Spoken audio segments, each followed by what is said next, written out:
이놈 저게씨. 가자, 내가 살게. 됐어. 쟤 왜 데리고 가? 너 정나라 맞지?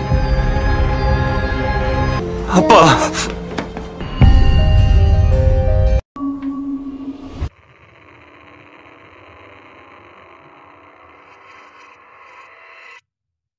Alur film Golden Spoon episode keempat.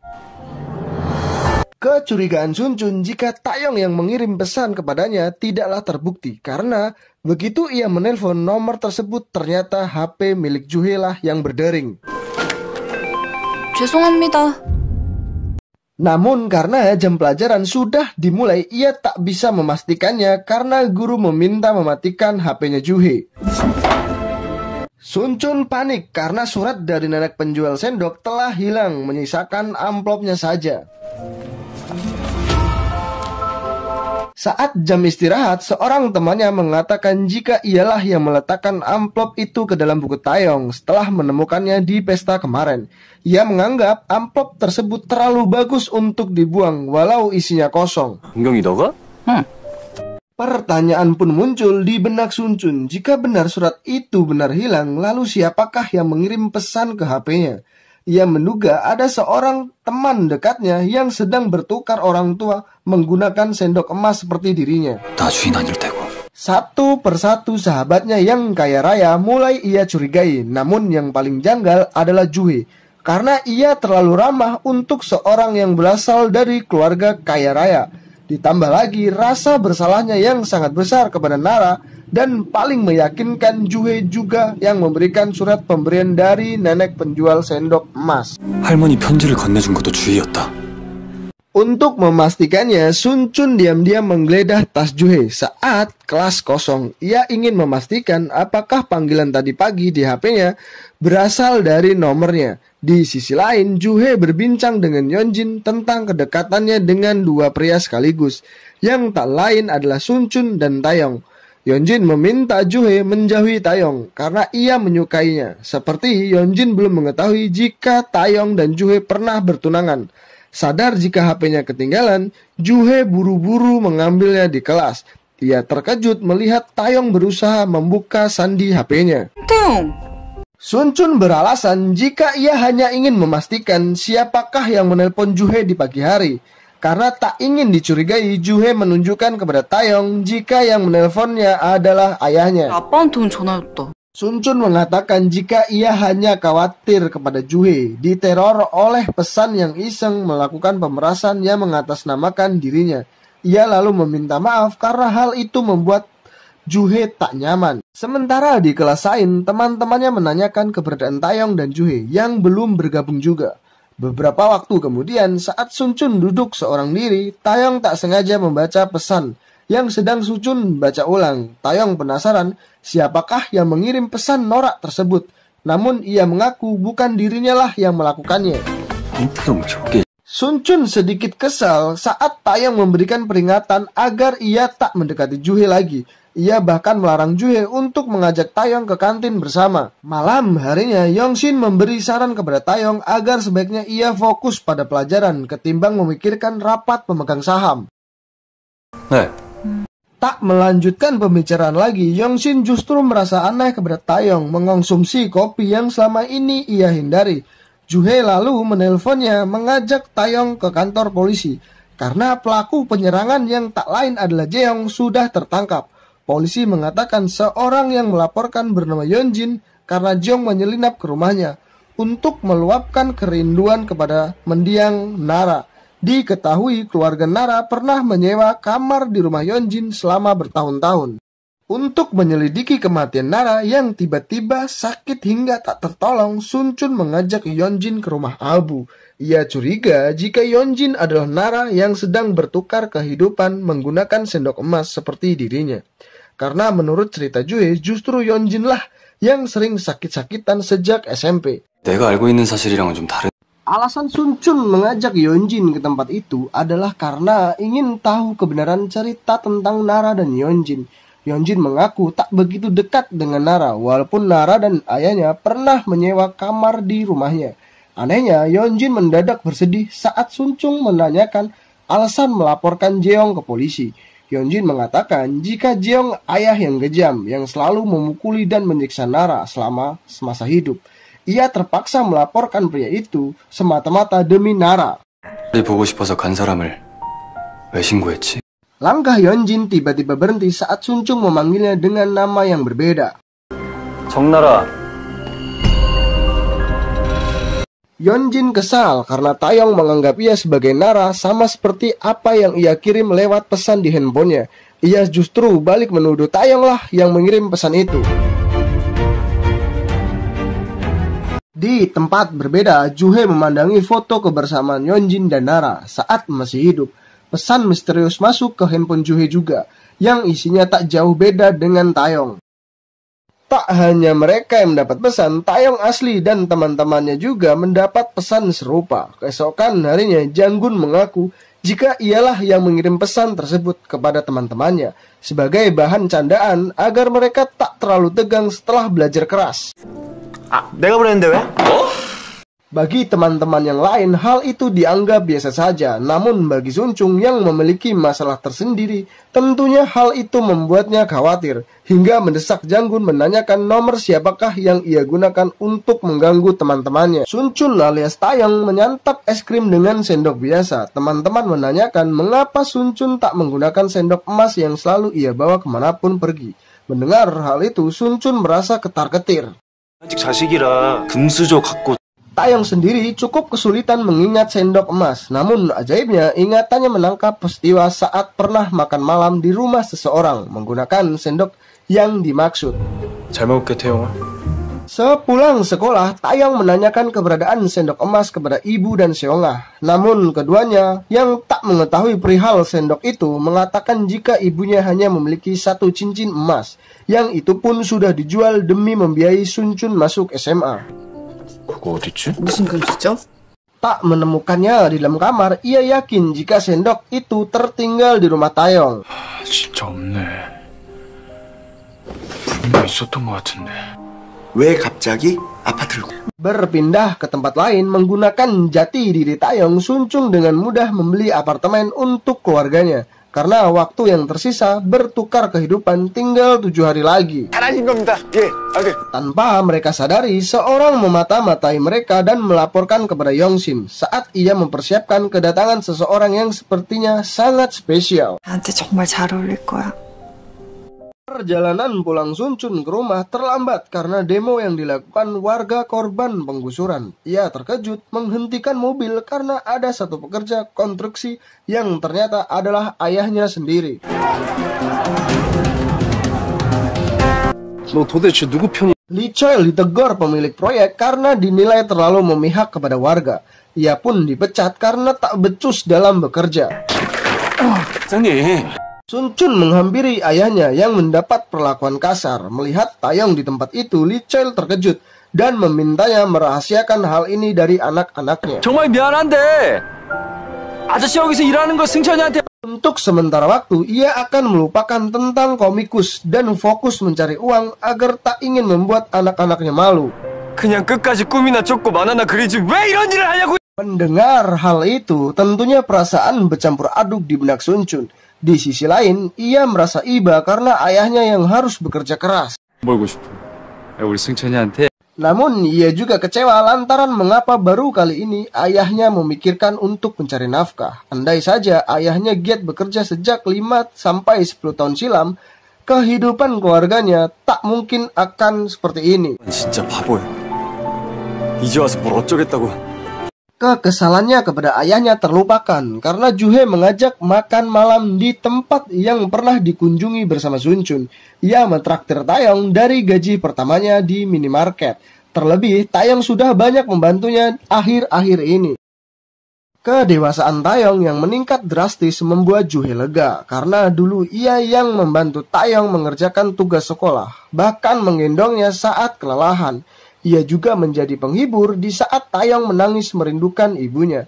Dari keterangan Juhe, Sunchun baru mengetahui jika setahun silam Taeyong kembali dari Amerika karena tragedi penembakan. Akibat gangguan panik yang ia derita, Juhe memastikan apakah selama ini Taeyong sudah meminum obat secara teratur. Keduanya melanjutkan obrolan sambil minum kopi di pinggir taman. Juhe membahas tentang pertunangan yang sepertinya tak bisa dibatalkan karena kendala orang tua. Ia memohon agar Taeyong tetap berpura-pura sebagai tunangannya hingga keduanya berusia 20 tahun. Setelahnya, keduanya tetap berteman dan bebas menentukan pilihannya masing-masing. Namun Taeyong menolak. Ia tetap menganggap Juhe sebagai tunangan karena memang menyukainya. Ia berjanji akan melakukan apa saja untuk mendapatkan hati Juhe. Tak diduga, Taeyong asli datang ke rumahnya sendiri untuk mencari tahu apakah benar sendok emas miliknya tertinggal saat jamuan makan malam. Yongshin pun tak bisa mengusirnya karena Sun Chun memohon agar diizinkan menunggu hingga Taeyong pulang. Ia tak menyangka selera minum pun Sun Chun mirip dengan Taeyong yang terlebih menyukai teh herbal ketimbang kopi.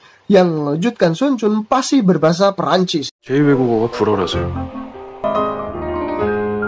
Sempat melihat kemampuan bermusik Sun Chun yang luar biasa, tempo hari Yongshin menawarinya untuk kembali bermain piano. Hal yang membuatnya terkejut adalah ketika Sun Chun melakukan kesalahan nada, bahkan di titik yang sama persis dengan Taeyong. 어떻게 이럴 수 있지? Karena terlalu lama menunggu, Taeyong pulang. Yongshin mengajak Sun Chun untuk makan malam bersama. Tak seperti biasanya, Sun Chun menolak tawaran sembari berkata, ia tak terbiasa makan di rumah orang lain. Sun Chun terheran mendengarnya karena belum 1 bulan ini, Sun Chun bahkan lebih dari 2 kali makan di rumahnya. Pelayan gong menganggap Sun Chun tak sopan karena ia seenaknya masuk kamar Taeyong, padahal ia sudah mempersiapkan ruangan yang lain untuk menunggunya. 난 태용이 방에서 기다리고 싶어. Di dalam kamar, Taeyong menjelajahi setiap sudut ruangan, melihat pajangan dan membuka laci yang di sana tersimpan gambar Juhe dan foto ibunya di saat masih kecil. Ia tak mengenali benda-benda itu, justru memilih untuk mengambil sendok emas yang diyakini adalah miliknya. 어떠고요? 네, 도련님 방에서 기다리고 있... Beberapa saat kemudian, Sun Chun pulang dengan tergesa-gesa. Masuk ke kamarnya, mendapati kabar jika Sun Chun alias Taeyong sedang menunggunya di dalam kamar. Melihat sendok emas berada di tangan Taeyong, Sun Chun merebutnya kembali sembari mengatakan jika sendok itu adalah miliknya. Ia menegur Taeyong karena tak sopan masuk kamar orang dengan menggeledah semua barang pribadinya. 무례했네. Menganggap Taeyong bereaksi berlebihan karena hal sepele, ia pun memilih untuk berpamitan. 별것도 아닌 걸로 화를 내. 내 방에 허락도 없이 들어와. Melihat obat yang seharusnya Taeyong minum setiap hari, Sun Chun memberikannya padanya sebagai vitamin yang bagus untuk menjaga kesehatan. Kebetulan Taeyong bertemu dengan Tuan Huang yang baru saja pulang bekerja. Melihat Tuan Huang, ekspresi Taeyong seketika berubah ketakutan dan berkeringat dingin. Apalagi saat itu Tuan Huang mengajaknya untuk minum teh bersama sebelum beranjak pulang. Dan benar saja, serangan panik yang diderita Taeyong justru kambuh di saat ia berbicara empat mata dengan ayahnya tersendiri. Sikap Tuan Huang yang selalu menuntutnya sejak kecil membuat Taeyong depresi. Setelah menolak ajakan Tuan Huang, Taeyong pergi sejauh mungkin keluar dari rumah itu. Nafasnya tersengal-sengal dan tak mampu lagi untuk berlari. Sesegera mungkin ia menelpon ayahnya untuk datang menjemput. Lee Choi yang sedang bekerja tak pikir panjang dan segera datang ke jembatan penyeberangan, di mana Taeyong sudah tergeletak tak berdaya. Secara perlahan Lee Choi memberi arahan kepada anaknya untuk menenangkan dirinya dan mengatur pola pernapasan. Beberapa saat kemudian Taeyong lebih baik dalam pelukan ayahnya. Kepada Tuan Huang, Yongshin menceritakan perilaku Sun Chun yang benar-benar menyerupai Taeyong. Kecurigaannya kian memuncak saat menunjukkan bukti pembelian apartemen yang dilakukan Taeyong. Sun Chun sepertinya harus benar-benar Tuan Huang waspadai karena dikhawatirkan akan memanfaatkan anaknya. Tuan Huang meminta laporan dari Monkey sejauh mana ia memperoleh informasi mengenai saksi kunci peristiwa Taeyong dan Sun Chun di danau. Namun kepolisian ternyata kesulitan untuk mengeceknya. Tuan Huang yakin ada sesuatu yang Monkey sembunyikan dari dirinya. tentang hubungan persahabatan antara Taeyong dan Sunchun karena Monkey tak membicarakan apapun terkait apartemen. Keesokan harinya, Monkey justru menemui Seongap di salon tempatnya ia bekerja. Monkey mempengaruhi Seongap yang materialistis dengan menawarkan apartemen milik kenalannya yang bisa disewa dengan harga murah. 월세가 4천에 30. 만나지 않길 바래. Dugaan Yeonjin adalah pelaku yang menggunakan sendok emas sepertinya benar adanya karena ia terlihat mengunjungi Jeong yang saat itu akan dipindahkan ke penjara. Ia bahkan menyebut pria itu dengan sebutan ayahnya yang pantas menerima hukuman atas perbuatannya yang kejam di masa lalu. Tak hanya itu, Yeonjin adalah saksi kunci di kejadian di danau yang melaporkan peristiwa itu kepada pihak kepolisian. Ia juga yang membuang HP milik Sunchun ke danau dan menemukan HP Taeyong hingga tak ada lagi barang bukti yang tersisa di TKP. Seseorang yang Yongsin nantikan kedatangannya dari Amerika ternyata adik kandungnya yang bernama Jun Taek. Tampak Tuan Huang tak begitu menyukai pria itu. Taeyong yang tak mengenali Jun Taek sedikit canggung ketika harus sedikit mengobrol bersama pamannya yang ternyata memiliki sejarah tak baik. Ia mencekik leher Taeyong dianggap tak sopan berani menatapnya secara langsung. 라고? 네가 감... 너 이 자식 그동안 많이 컸다? Sunchun tak menyangka selama ini Taeyong tak hanya tertekan oleh sikap ayahnya, tapi juga dengan keluarganya yang seharusnya memberikan kasih sayang. 나 있는 동안만큼은 사이좋게 지내자. Mendapat perlakuan kasar itu, Sunchun berniat pulang ke rumahnya untuk mengecek keadaan keluarganya. Berbanding terbalik dengan peristiwa yang baru ia alami, Taeyong justru mendapat kehangatan dan kasih sayang dari keluarganya yang benar-benar utuh. Menikmati ayam goreng menu istimewa yang jarang ia makan karena harganya yang sangat mahal. 시키지 말걸? Melihat keluarganya yang tampak baik-baik saja meski tanpa kehadirannya, Sunchun memilih untuk pergi. 아버지도 잘 사네. Seongap menceritakan jika ia baru saja ditawari unit apartemen dengan harga sewa yang murah dari seseorang yang bernama Monkey. Mendengar hal itu, Sunchun alias Taeyong curiga jika Monkey melakukan hal itu atas perintah majikannya yang tak lain adalah Taeyong. Ia pun tak habis pikir mengapa Taeyong selalu mencampuri urusan keluarganya.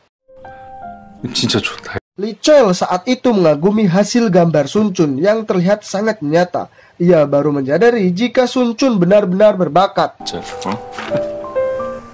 괜찮아. 아니, 제가... Keesokan harinya, Lee Chol kembali bekerja, menggusur bangunan liar dan mengusir warga karena proyek baru akan segera dikerjakan. Namun tantangan kali ini sepertinya cukup berat karena warga lebih brutal dan mempertahankan tempat tinggal mereka sehingga tak segan melukai para pekerja konstruksi. Sementara Sunchun bersiap bersekolah sambil mengamati sendok emas menunjukkan angka di mana hari ini hari terakhir ia bertukar kehidupan. Namun saat itu ia memilih untuk melanjutkan hidup sebagai Taeyong. Di sekolah, Sunchun tak menyangka jika Taeyong mengetahui jika apartemen yang ditawarkan melalui Seongap adalah miliknya. Taeyong yakin jika apartemen tersebut adalah sogokan agar dirinya bersedia menjauh dari kehidupan Juhe. 주의 때문이지. Sekalipun berkelimang harta, namun menurut Taeyong kebahagiaan dan rasa kasih sayang seseorang tak bisa tergantikan oleh uang. 네 다가 아니야. 난 니네 엄마 아빠 딱 질색이야. Sunchun menganggap Taeyong terlalu naif karena sebenarnya Taeyong menginginkan harta yang saat ini Taeyong miliki. 승천이니까. 그깟 돈은 너나 많이 가져. Namun secara mengejutkan, Taeyong berkata lebih memilih hidup miskin dengan keluarganya saat ini ketimbang kaya namun tinggal dengan keluarganya yang menyesakkan dada. Sehingga apapun yang terjadi, ia tak akan menukar kedua orang tuanya. 아무리 대단한 부자가 된다고 해도 난 절대 안 바꿔. Pembicaraan keduanya terhenti saat Juhe membawa handphone Sunchun yang terus berbunyi di dalam kelas. Seongap mengabarkan jika saat ini ayahnya berada di UGD karena mengalami kecelakaan kerja. 누나, 아빠가 응급실에 왜? 알았어, 나 지금 당장 갈게. 아빠. Tak hanya Taeyong dan Juhe, Sun Chun yang paling terpukul mendapat kabar buruk itu. Ia menyusul Taeyong yang terlebih dahulu menggunakan taksi. Setibanya di rumah sakit, Juhe terheran mengapa Taeyong yang sangat khawatir. Melihat ayahnya yang mengalami lebam di sekujur tubuh, Sun Chun menghampiri Lee Chol dan memanggilnya dengan sebutan ayah. Apa? Seorang pria dari balik tirai muncul yang ternyata adalah Tuan Huang. Misteri kemanakah surat milik Sun Chun yang hilang akhirnya terkuak. Di kamarnya yang mewah, Yeonjin membaca surat tersebut, lalu meletakkannya di dalam brankas tempat ia menyimpan barang-barang berharganya, termasuk sendok emas yang ia miliki. Scene diperlihatkan kejadian beberapa tahun silam saat Yeonjin hidup sebagai Nara. Saat itu Nara rela menukar orang tuanya demi kekayaan, karena ayahnya yang mabuk-mabukan tak bekerja, bahkan berniat menghabisinya. Yeonjin asli yang saat itu sakit keras juga menjadi saksi bagaimana Nara diperlakukan sangat buruk oleh ayahnya. Singkat cerita, Nara terlibat perjanjian dengan nenek penjual barang antik, sama seperti yang dialami Sun Chun, dan tepat saat Nara bertukar posisi menjadi Yeonjin, Yeonjin yang asli harus menyerah pada penyakit leukemianya. Keajaiban sendok emas membuat orang tua Yeonjin melupakan masalah penyakit anaknya itu. Hal tersebut membuat Nara selama bertahun-tahun hidup sebagai Yeonjin, dan sudah dipastikan akan hidup selama-lamanya menjadi gadis kaya raya karena sosok Yeonjin yang asli sudah meninggal dan dikenang sebagai Nara yang malang. Hukuman apakah yang harus Yeonjin terima karena tak bisa kembali ke kehidupan semulanya? Apakah masih ada seseorang yang menggunakan sendok emas selain Sun Chun dan Yeonjin? Nantikan video selanjutnya. Buat kalian yang suka videonya, jangan lupa subscribe dan share. Terima kasih.